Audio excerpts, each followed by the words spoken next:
നഹ്മദുല്ലാഹ വനസ്സല്ലി വനസ്സല്ലിമു അലാ റസൂലില്ലാഹ് സയ്യിദിനാ വഹബീബിനാ വഇമാമിനാ മുഹമ്മദിൻ വആലിഹി വസഹ്ബിഹി അജ്മഈൻ.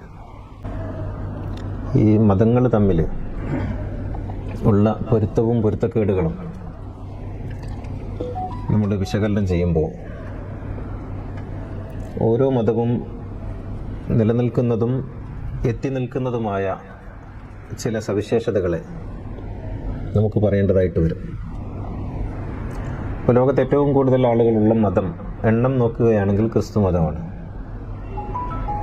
ഏതാണ്ട് 2.5 ബില്യനാണ് ക്രിസ്തു മതവിശ്വാസികൾ. തൊട്ട് താഴെ 1.5 ബില്യൺ ജനങ്ങളുമായി ഇസ്ലാം മതമാണുള്ളത്. പിന്നെ അത്തീസ്റ്റ്, അഗ്നോസ്റ്റ് തുടങ്ങിയ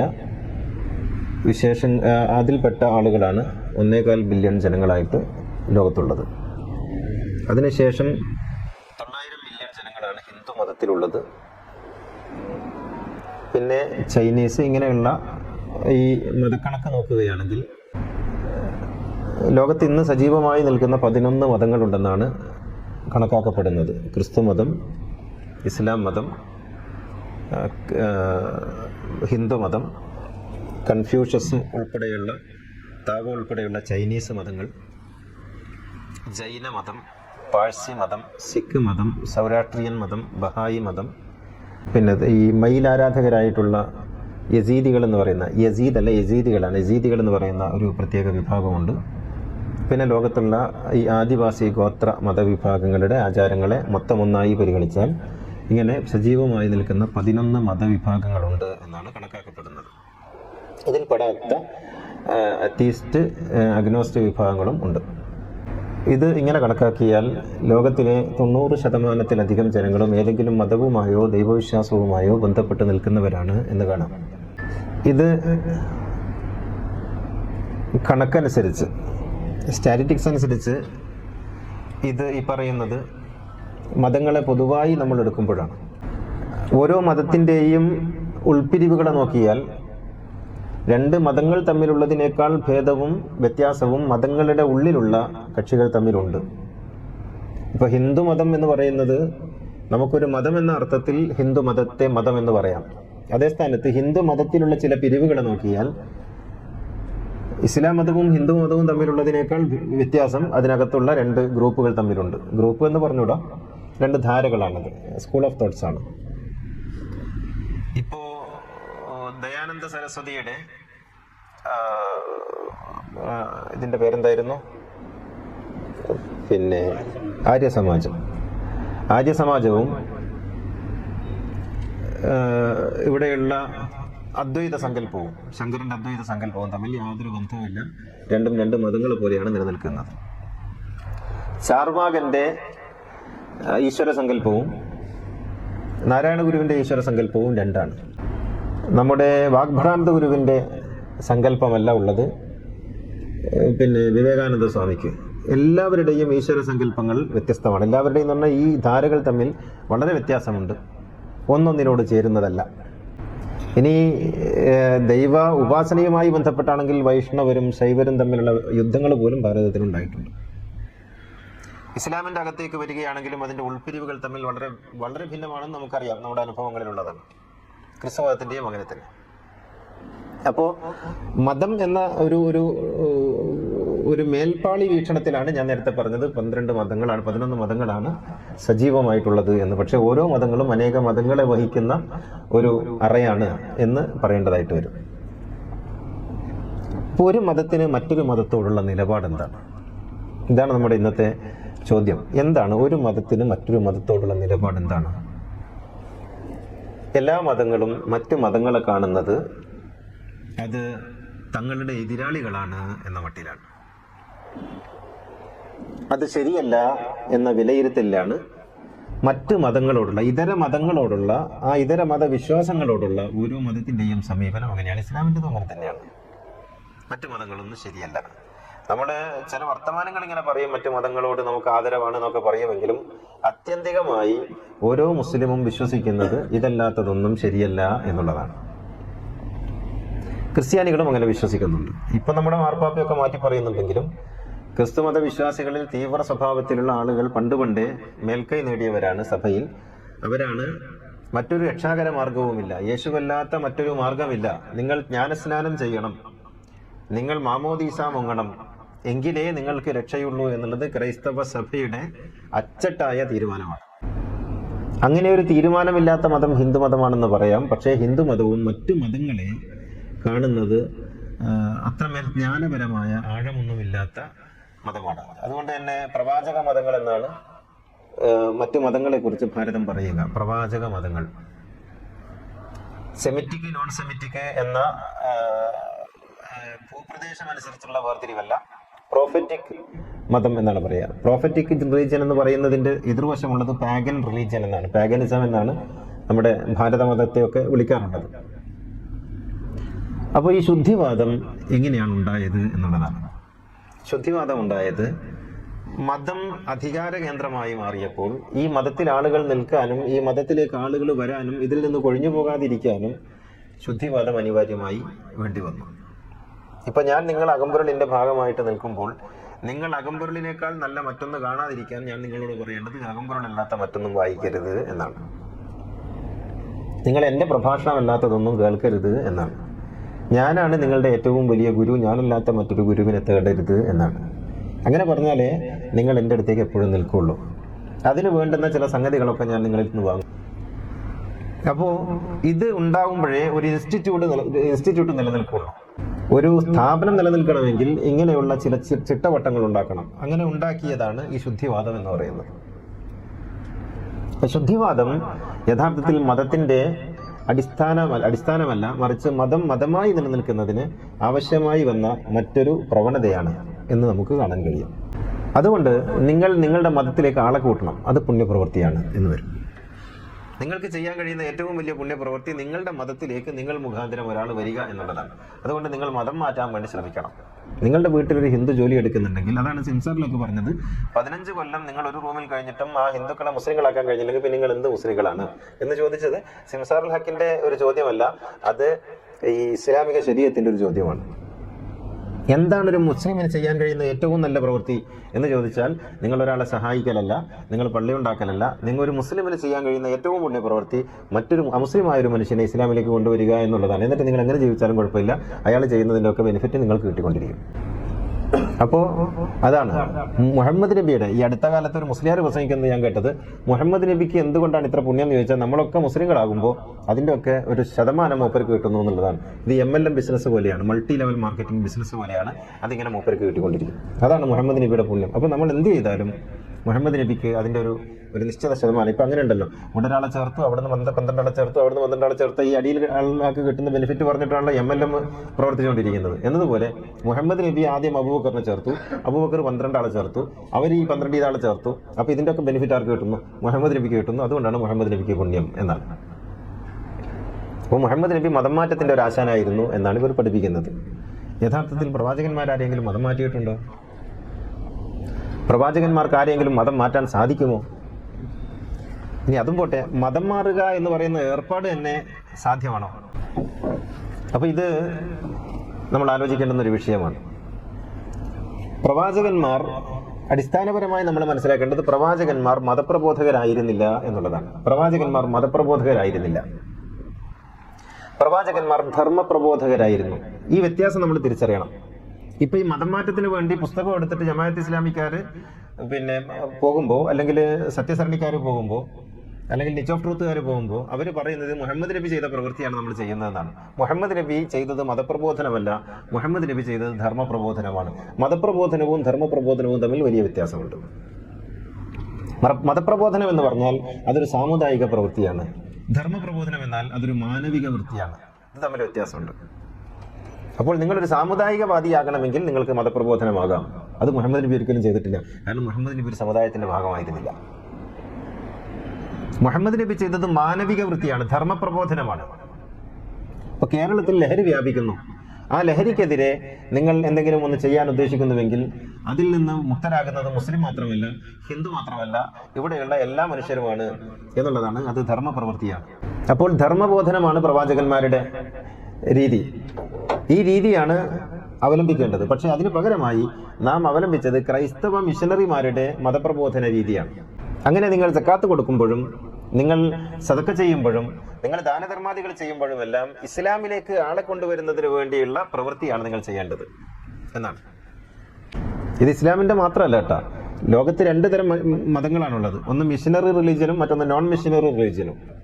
പ്രബോധക മതവും പിന്നെ പ്രബോധനമില്ലാത്ത മതങ്ങളുമാണുള്ളത്. യഹൂദ മതം പ്രബോധനമില്ലാത്ത മതമാണ്. നിങ്ങളിൽ ഒരാൾക്ക് യഹൂദനാകാൻ സാധ്യമല്ല. അത് ബൈബർത്ത് കിട്ടുന്ന ഒരു സാധനമാണ്. അത് ഹോളി ബ്ലഡുമായി ബന്ധപ്പെട്ട ഒരു സങ്കല്പമാണ്. നിങ്ങൾ ഒരാൾക്ക് യഹൂദനാകാൻ കഴിയില്ല.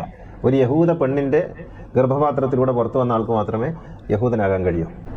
അതുകൊണ്ട് യഹൂദ മതം നോൺ മിഷനറി റിലീജിയനാണ്. അതുകൊണ്ടാണ് നമുക്ക് തോറയൊന്നും നെറ്റിലടിച്ചാൽ കിട്ടാത്തത്. നിങ്ങൾ തോറ എന്ന് പറഞ്ഞ് നെറ്റിൽ സെർച്ച് ചെയ്താൽ ഓൾഡ് ടെസ്റ്റമെൻ്റ് ആണ് കിട്ടുക. ഓൾഡ് ടെസ്റ്റമെൻ്റ് അല്ല തോറ. തോറയും ഓൾഡ് ടെസ്റ്റമെൻറ്റും രണ്ടാണ്. കാരണം അവർക്ക് ഓൾഡ് ടെസ്റ്റമെൻറ്റ് എന്നുള്ള നിലയ്ക്ക് ക്രിസ്ത്യാനികളാണ് തോറ എന്ന് പറഞ്ഞിട്ട് പ്രചരിപ്പിച്ചത്. യഹൂദ ഉപയോഗിക്കുന്ന തോറ മറ്റൊന്നാണ്. ആ തോറ പ്രചരിപ്പിക്കാൻ അവർ ആഗ്രഹിക്കുന്നില്ല. അതുകൊണ്ട് തന്നെ അവർ അത് പബ്ലിക്കിലേക്ക് വിടുന്നില്ല. കാരണം യഹൂദ മതം, നിങ്ങൾ തോറ വായിച്ചിട്ട് നിങ്ങൾ ആരും യഹൂദ മതത്തിലേക്ക് വരണ്ട. യഹൂദ മതം എന്ന് പറയുന്നത് അടച്ചിട്ട ഒരു മുറിയാണ്. അതിനകത്താണ് ആയിക്കൊണ്ടിരിക്കുന്നത്. ഇതുപോലെ തന്നെയാണ് ബ്രാഹ്മണ മതം. ഹിന്ദുമതം എന്ന് പറയാൻ പറ്റില്ല. ബ്രാഹ്മണ മതം, നിങ്ങൾക്കൊരു ബ്രാഹ്മണനാകാൻ കഴിയില്ല. ബ്രാഹ്മണനാകാൻ ഉപനയനമൊക്കെ വെച്ച് ഉള്ള ഒരു ചില സംഗതികളുണ്ട്. പക്ഷേ അവിടെ പോലും നിങ്ങൾക്ക് ശുദ്ധ ബ്രാഹ്മണനാകാൻ കഴിയില്ല. അഡോപ്റ്റ് ചെയ്ത ബ്രാഹ്മണൻ അങ്ങനെയാവുള്ളൂ. അപ്പോൾ ഇത് നോൺ സെമിറ്റിക് റിലീജിയനാണ്.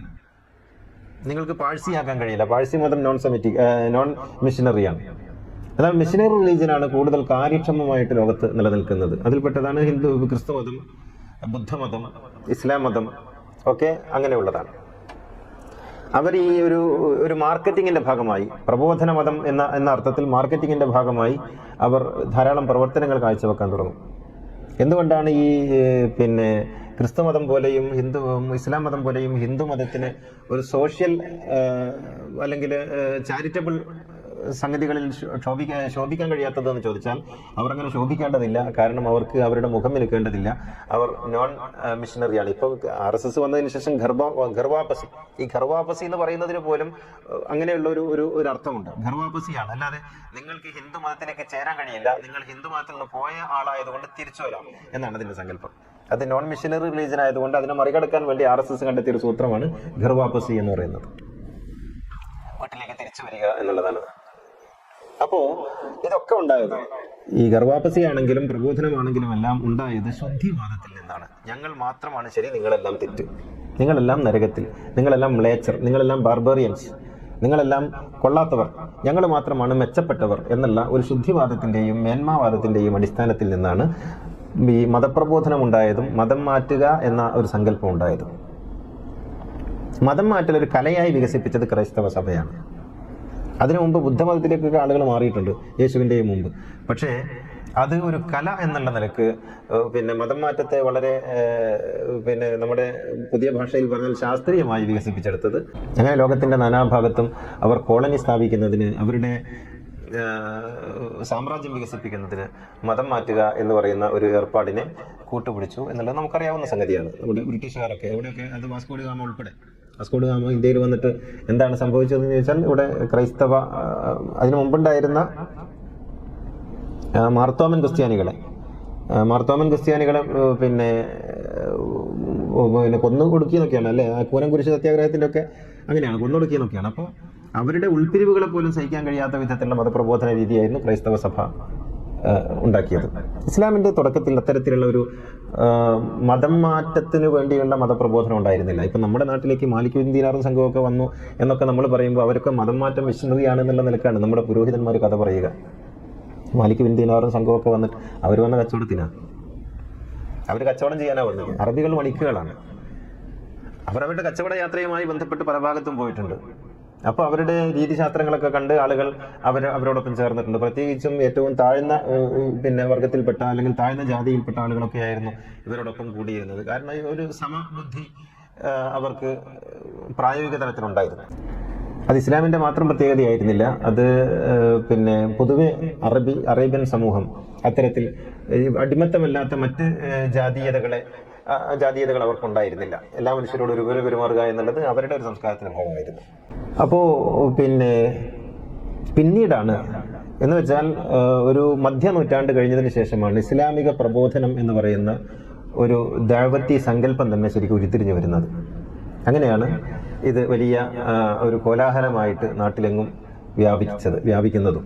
ഇന്നും അതിൻ്റെ അലയലികൾ മനുഷ്യന്മാർക്ക് ഏറെക്കുറെയൊക്കെ മനസ്സിലായിട്ടുണ്ടെങ്കിൽ പോലും യഥാർത്ഥത്തിൽ ഖുർആന്റെ നിലപാട് എന്താണ്?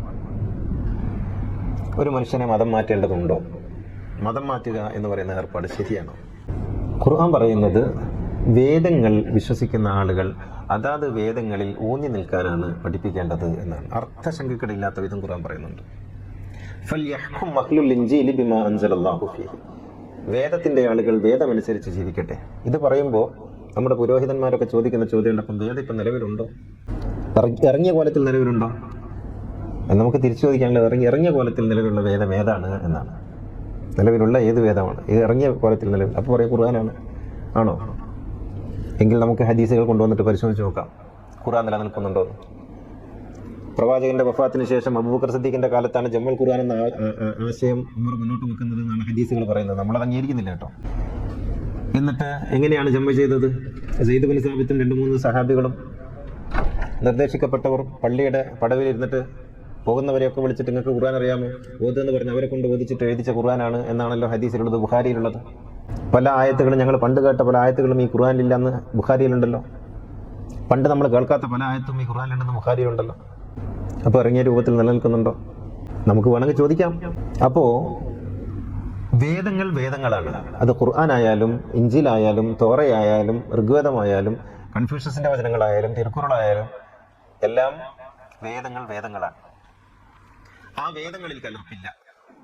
വേദങ്ങൾ വേദങ്ങൾ എന്ന നിലക്ക് തന്നെ ആചരിക്കപ്പെടണം, പവിത്രമായി കരുതപ്പെടണം. ആ വേദങ്ങൾ അനുസരിച്ച് ജീവിക്കുന്നവരെല്ലാവരും നല്ലവരാണ്. നല്ലവരാണെന്ന് പറഞ്ഞാൽ മോക്ഷത്തിനർഹരാണ്. അപ്പം അതനുസരിച്ച് ഒരാൾ ജീവിക്കാൻ തീരുമാനിച്ചാൽ അയാളെ നീ അത് കള, ഇങ്ങോട്ട് വാ എന്ന് പറയേണ്ട യാതൊരു കാര്യമില്ല. നീ അത് ഉപേക്ഷിച്ചിട്ട് ഇങ്ങോട്ട് വാ, ഞാൻ മോക്ഷം തരാം. നിങ്ങളാരാ മോക്ഷത്തിന്റെ മൊത്തം കച്ചവടക്കാരോ? ഒരു മതത്തിൽ നിന്ന് മറ്റൊരു മതത്തിലേക്ക് മാറുക എന്നത് അസംഭവ്യമാണ്, സാധിക്കാത്തതാണ്. കാരണം മതം എന്ന് പറയുന്നത് അമൂർത്തമായ ഒരു സംഗതിയാണ്. ഒരു രാഷ്ട്രീയ പാർട്ടിയിൽ നിന്ന് മറ്റൊരു രാഷ്ട്രീയ പാർട്ടിയിലേക്ക് പോകാം എന്ന് പറയുമ്പോൾ ഏറ്റവും ചുരുങ്ങിയത് ഒരു മെമ്പർഷിപ്പെങ്കിലും ഉണ്ടാവും. ഒരു മതത്തിൽ നിന്ന് മറ്റൊരു മതത്തിലേക്ക് പോവുക എന്ന് പറയുന്നതിന്റെ തലം എന്താണ്? നല്ലവനാണെങ്കിൽ പിന്നെ മതം മാറേണ്ടതുണ്ടോ? പ്രസവിക്കുന്ന പശുവാണെങ്കിൽ എല്ലാ തൊഴുത്തിലും പ്രസവിക്കൂലേ? പ്രസവിക്കാത്ത പശു തൊഴുത്ത് മാറ്റിക്കെട്ടിയ പ്രസവിക്കുമോ? മതത്തിന്റെ ഉദ്ദേശം എന്താണ്? മനുഷ്യൻ നന്നാവലാണ്, അല്ലേ? മനുഷ്യൻ നന്നാവലല്ലേ മതത്തിന്റെ ഉദ്ദേശം? മനുഷ്യന് മെച്ചപ്പെട്ട ജീവിത സൗകര്യം നൽകണം, അവന്റെ സ്വഭാവ ശുദ്ധീകരണം അവന് സാധിക്കണം. ഇങ്ങനെ മതം മനുഷ്യനെ നന്നാക്കുകയാണ് ലക്ഷ്യമെങ്കിൽ, എല്ലാ മതവും ചെയ്യുന്ന പ്രവൃത്തി അതാണെങ്കിൽ, ഒരു മതത്തിൽ നിന്ന് മറ്റൊരു മതത്തിലേക്ക് മാറിയിട്ട് എന്താണ് കാര്യം? ഒരു വേദത്തിൽ നിന്ന് മറ്റൊരു വേദത്തിലേക്ക് മാറുന്നു, ഒരു ദൈവത്തിൽ നിന്ന് മറ്റൊരു ദൈവത്തിലേക്ക് മാറുന്നു എന്ന് പറയുന്ന അസംബന്ധമല്ലേ? നിങ്ങൾ പോകുന്നത് പള്ളിയാണോ അമ്പലമാണോ ചർച്ചാണോ എന്ന് നോക്കിയാണോ നിങ്ങളുടെ മഹത്വം തീരുമാനിക്കപ്പെടുന്നത്? അതല്ല നിങ്ങളുടെ കർമ്മങ്ങളിലാണോ? കർമ്മങ്ങളിലാണെങ്കിൽ കർമ്മമല്ലേ മാറേണ്ടത്, മതമാണോ? നിങ്ങൾ കർമ്മം മാറ്റുക എന്നാണ് പറയേണ്ടത്, മതം മാറ്റുക എന്നല്ല. നിങ്ങളുടെ കർമ്മങ്ങൾ നന്നാക്കുക, അല്ലാതെ നിങ്ങളുടെ മതം മാറിയത് കൊണ്ട് ഒരു മനുഷ്യൻ നന്നാവാൻ പോകുന്നില്ല, ചീത്തയാകാനും പോകുന്നില്ല. കാരണം മതം ഒരു മനുഷ്യനെ മതം എന്ന നിലയ്ക്ക് ചീത്തയോ പിന്നെ നല്ലവനോ ആക്കുന്നില്ല. അപ്പം ഇത് മതത്തിന്റെ ശുദ്ധിവാദമാണ് പ്രശ്നം. ഞങ്ങൾ മാത്രമാണ് ശരി എന്നതാണ് പ്രശ്നം. ഞങ്ങൾ ശരിയാണ്, മറ്റുള്ളവരും ശരിയാണ്. ഇസ്ലാം മതം ശരിയാണ്, അത്ര തന്നെ ശരിയാണ് ക്രിസ്തു മതം, അത്ര തന്നെ ശരിയാണ് ഹിന്ദു മതം, അത്ര തന്നെ ശരിയാണ് ബുദ്ധമതം, അത്ര തന്നെ ശരിയാണ് മറ്റു മതങ്ങളെല്ലാം. ഈ ഒരു തലം നമുക്ക് ബോധ്യപ്പെടുന്നത് വരെ നമുക്ക് യഥാർത്ഥത്തിൽ ദൈവത്തിന്റെ ഈ വലിയ ഒരു വൃത്തത്തെക്കുറിച്ച് നമുക്കൊരു ധാരണ കിട്ടൂല. എന്റെ ദൈവം എന്ന് പറയുന്ന സങ്കുചിതമായ ഒരു ദൈവസങ്കല്പത്തിൽ ഇരുന്നുകൊണ്ടാണ് നമ്മൾ ഈ മതത്തെ വ്യാഖ്യാനിക്കുന്നത് എന്നാണ് പ്രശ്നം. അപ്പൊ മതം മാറ്റം യഥാർത്ഥത്തിൽ ഈ റിലീജിയസ് പ്ലൂറാലിറ്റി എന്ന് പറയുന്ന ഒരു പ്രയോഗമുണ്ട്.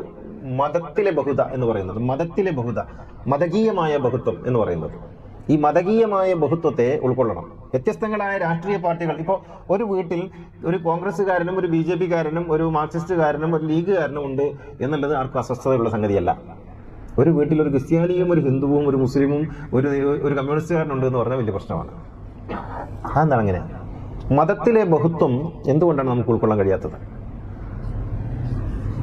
നിങ്ങളുടെ മരുമകൻ അല്ലെങ്കിൽ നിങ്ങളുടെ മരുമകൾ ഒരു ഹിന്ദുവാണ്, അല്ലെങ്കിൽ നിങ്ങളുടെ മരുമകൾ ഒരു ക്രിസ്ത്യാനിയാണ് എന്ന് പറയുന്നിടത്ത് എന്താണ് ഒരു സങ്കോചം? ഒരു കോൺഗ്രസ്സുകാരനാണെന്ന് പറയുമ്പോൾ ഉണ്ടാകുന്ന ഇല്ലാത്ത സങ്കോചം എന്തിനാണ്? അപ്പോൾ മതത്തിന്റെ അടിസ്ഥാനത്തിലാണ് ഒരു മനുഷ്യനെ വേർതിരിക്കുന്നത്. നമ്മളിങ്ങനെ അങ്ങനെയൊന്നും അല്ലാന്ന് പറയും. മതത്തിന്റെ അടിസ്ഥാനത്തിലല്ല പഠിച്ചോ മതത്തെ എങ്കിൽ പിന്നെ നിങ്ങൾ നിങ്ങളുടെ വീട്ടിൽ എന്തിനാണ് അങ്ങനെ വേർതിരിവുകൾ ഉണ്ടാക്കുന്നത്? എവിടെയാണ് ഈ അടിസ്ഥാനം നമുക്ക് പഴിച്ചു പോയത്? മുഹമ്മദ് നബിയുടെ വീട്ടിൽ നമ്മുടെ ഭാഷയിൽ പറഞ്ഞാൽ ഒരു ഹിന്ദു ഉണ്ടായിരുന്നു. അയാളുടെ പേര് പിന്നെ അബുൽ ആസ് എന്നാണ്. അയാൾ വിഗ്രഹാരാധകനായിരുന്നു. വിഗ്രഹാരാധകനായ ഒരാൾ കൂടെ താമസിച്ച വീടാണ് മുഹമ്മദ് നബിയുടെ വീട്. മുഹമ്മദ് നബിയുടെ വീട്ടിൽ ക്രിസ്ത്യാനി ഉണ്ടായിരുന്നു. മുഹമ്മദ് നബിയുടെ വീട്ടിൽ ക്രിസ്ത്യൻ സ്ത്രീ ഉണ്ടായിരുന്നു. അവരുടെ പേര് മാരിയ എന്നാണ്. കോപ്റ്റിക് ക്രിസ്ത്യനാണ്. ഇങ്ങനെ 4 മതക്കാർ ഒന്നിച്ച് താമസിച്ചൊരു വീടാണ് മുഹമ്മദ് നബിയുടെ വീട്. നിങ്ങൾക്ക് സങ്കല്പിക്കാൻ കഴിയുമോ? അല്ലാന്ന് നിങ്ങൾക്ക് പറയാൻ പറ്റുമോ? നമ്മൾ മുഹമ്മദ് നബിയിലേക്ക് എപ്പോഴാണ് എത്തുക എന്നുള്ളതാണ്. നമ്മൾ എപ്പോഴാണ് മുഹമ്മദ് നബിയിലേക്ക് എത്തുക? മുഹമ്മദ് നബിയുടെ ഭാര്യയായിട്ടുള്ള മാരിയ, ഇബ്രാഹിം എന്ന കുട്ടിയുടെ ഉമ്മയായിട്ടുള്ള മാരിയ മരിക്കുന്നത് വരെ ക്രിസ്ത്യാനിയാണ്. അവർ ഇസ്ലാം മതം സ്വീകരിച്ചിട്ട് മുഹമ്മദ് നബിയുടെ ആചാരാനുഷ്ഠാനങ്ങൾ പിന്തുടർന്നതായിട്ട് ഒരു രേഖ എവിടെയില്ല. സ്വപ്നത്തിൽ സ്വീകരിച്ചു എന്നൊക്കെ നിങ്ങൾക്ക് കഥ പറയുമായിരിക്കും. യാഥാർത്ഥ്യത്തെ പ്രതിനിധീകരിക്കുന്ന ഒരു തെളിവുമില്ല. അപ്പോൾ എങ്ങനെയാണ് നാം മതത്തിന്റെ അടിസ്ഥാനത്തിൽ മനുഷ്യനെ വേർതിരിക്കുന്നത്? കർമ്മങ്ങളുടെ അടിസ്ഥാനത്തിലല്ലാതെ കർമ്മങ്ങളുടെ അടിസ്ഥാനത്തിലല്ലാതെ മനുഷ്യനെ വേർതിരിക്കാനോ മഹത്വം കൽപ്പിക്കാനോ കഴിയില്ല. നിങ്ങളുടെ കർമ്മങ്ങൾ നല്ലതാണെങ്കിൽ നിങ്ങൾ നല്ലവൻ, നിങ്ങളുടെ കർമ്മം മോശമാണെങ്കിൽ നിങ്ങൾ ചീത്ത. നിങ്ങൾ മുസ്ലിമാണോ ഹിന്ദുവാണോ ക്രിസ്ത്യാനിയാണോ എന്നുള്ള പ്രശ്നമല്ല. ഒരു മനുഷ്യന് മറ്റൊരു മനുഷ്യനോട് ചെയ്യാൻ കഴിയുന്ന ഏറ്റവും നല്ല കാര്യം നിങ്ങൾ നിങ്ങളുടെ ധർമ്മത്തിൽ നിലനിൽക്കൂ എന്ന് ഉപദേശിക്കലാണ്. നിങ്ങൾ മതം മാറിയിട്ട് വരുമെന്നല്ല. മതം മാറ്റം എന്ന് പറയുന്നത് വലിയ സാമൂഹ്യ പ്രശ്നമാണ്. നിങ്ങളുടെ ഒരു കുട്ടി മതം മാറുന്നു എന്നതിനർത്ഥം നിങ്ങളുടെ കുടുംബം അസ്വസ്ഥപ്പെടാൻ തുടങ്ങിയിരിക്കുന്നു എന്നാണ്. അത് അങ്ങോട്ടാണെങ്കിലും ഇങ്ങോട്ടാണെങ്കിലും. കല്യാണം കഴിക്കുമ്പോൾ ഈ ആൾക്കാർ ചോദിക്കും, പിന്നെ ഇസ്ലാം സ്വീകരിച്ചൂടെ, മുസ്ലിം ആയിക്കോട്ടെ. അവിടെ അതോടുകൂടി പിന്നെ എല്ലാ പ്രണയങ്ങളും മറ്റുപോവുകയും അവിടെ മതം പ്രവർത്തിച്ചു തുടങ്ങുകയും ചെയ്യുന്നു. അസ്വസ്ഥതകളാണ് പിന്നീട് ഉണ്ടാകുന്നത്. ഹാദിയ എന്ന് പറയുന്ന ഒരു പെൺകുട്ടിയുമായി ബന്ധപ്പെട്ട് നമ്മുടെ കേരളം എത്രമേൽ പ്രക്ഷുബ്ധമായി, എത്ര കോടികൾ പിരിച്ചു. എന്തിനു വേണ്ടിയായിരുന്നത്? എന്താണ് അതുകൊണ്ടുണ്ടായ റിസൾട്ട്?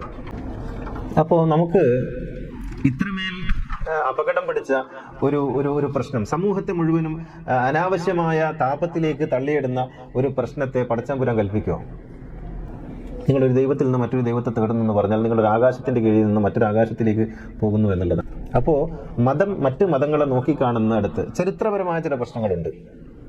ഇപ്പോൾ കുരിശ് യുദ്ധം, ഈ മതയുദ്ധങ്ങൾ എന്ന് പറയുന്ന യുദ്ധങ്ങളില്ലേ, ഹോളി വാറാണെങ്കിലും എന്താണെങ്കിലും ഈ മതയുദ്ധങ്ങളൊക്കെ രാഷ്ട്രീയ യുദ്ധങ്ങളാണ്. മതയുദ്ധങ്ങൾ, അധ്യാത്മ യുദ്ധങ്ങൾ ഉണ്ടായിട്ടില്ല. അത് വാഗ്ബടാനന്ദ ഗുരു എഴുതിയ ഒരു പുസ്തകത്തിന്റെ പേരാണ് അധ്യാത്മയുദ്ധം. അധ്യാത്മയുദ്ധങ്ങൾ ഉണ്ടായിട്ടില്ല. ഉണ്ടായിട്ടുള്ള എല്ലാ മതയുദ്ധങ്ങളും രാഷ്ട്രീയ യുദ്ധങ്ങളാണ്. അല്ല നിങ്ങൾ പറയാൻ പറ്റുമോ? എവിടെയൊക്കെ മതയുദ്ധങ്ങൾ ഉണ്ടായിട്ടുണ്ടോ അതിൻ്റെ ഒക്കെ പിറകിൽ രാഷ്ട്രീയം ഉണ്ടായിരുന്നു, അധികാരം ഉണ്ടായിരുന്നു, ധനമുണ്ടായിരുന്നു, സമ്പത്തുണ്ടായിരുന്നു. മതം അതിനെ മറയ്ക്കുന്ന ഒരു മേലാപ്പ് മാത്രമായിരുന്നു. അപ്പോൾ രാഷ്ട്രീയമാണ് കളിച്ചത്, ഇപ്പോഴും കളിച്ചുകൊണ്ടിരിക്കുന്നത്. ഇന്ത്യ ഉൾപ്പെടെയുള്ള സ്ഥലങ്ങളിൽ കളിച്ചുകൊണ്ടിരിക്കുന്നത് അത് തന്നെയാണ്, ഒരു തർക്കമില്ല. അപ്പോൾ ശുദ്ധിവാദത്തിൻ്റെയും മേന്മാവാദത്തിൻ്റെയും അടിസ്ഥാനത്തിലാണ് മതം മാറ്റുക എന്ന് പറയുന്ന പ്രവർത്തനം ഉണ്ടായത്. മതം മാറ്റുകൽ പുണ്യപ്രവൃത്തിയല്ലെന്ന് മാത്രമല്ല, അതൊരു സാമൂഹ്യ വിരുദ്ധ വേദവിരുദ്ധ പ്രവൃത്തിയാണ്. ശുദ്ധിവാദം വേദങ്ങൾ അംഗീകരിക്കുന്നില്ല. ശുദ്ധിവാദത്തിന്റെ കടക്കൽ കത്തിവെക്കുന്ന സമീപനമാണ് വേദങ്ങൾ സ്വീകരിച്ചിട്ടുള്ളത്. പക്ഷേ നമ്മളിപ്പോഴും ശുദ്ധിവാദവുമായി മുന്നോട്ട് പോകുന്നു. നമ്മൾ മാത്രം ശരി, ബാക്കി എല്ലാവരും തെറ്റ്. അത് തെറ്റാണ്. എല്ലാ ഈശ്വരീയ ദർശനങ്ങളും ശരിയാണ്, എല്ലാ വേദങ്ങളും ശരിയാണ്. വിശദാംശങ്ങളിൽ പ്രശ്നങ്ങളുണ്ടാകാം, അത് നമ്മുടെ വിഷയമല്ല, അത് പടച്ചാമ്പുരനായിട്ട് തീരുമാനിക്കേണ്ട കാര്യമാണ്. പക്ഷേ അടിസ്ഥാനപരമായി എല്ലാ വേദങ്ങളും സത്യമാണ്, വേദ സന്ദേശങ്ങളും സത്യമാണ്.